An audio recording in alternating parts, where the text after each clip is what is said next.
Hello everyone, नमस्ते छ सबैलाई।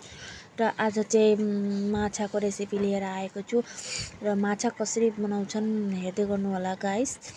र भिडियो राम्रो लागेमा लाइक कमेन्ट शेयर गरिदिनु होला। र यता माछा फ्राई हुँदैछ र माछा मजाले फ्राई भइसकेपछि चाहिँ र उल्टाउनु पनि अलिक सजिलै हुन्छ।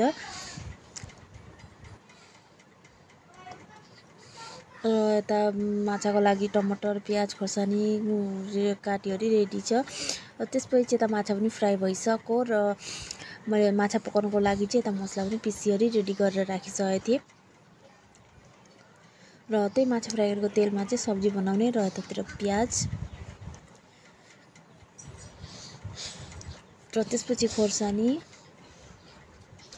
र अब चाहिँ मसला लगाएर एकछिन भुटेपछि चाहिँ अनि हर्दी लगाउनु पर्छ र हर्दी लगाएर पनि एकछिन चलाएर अनि निमक लगाउनु पर्छ।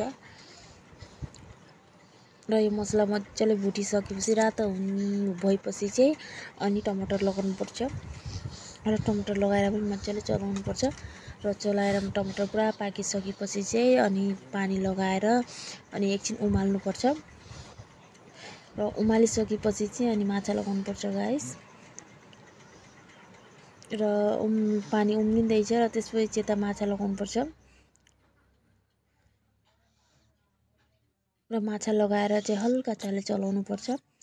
र यहाँ फाइनली माछा पनि पाकिसक्यो गाइस। कस्तो लाग्यो लाइक कमेन्ट शेयर गर्नु।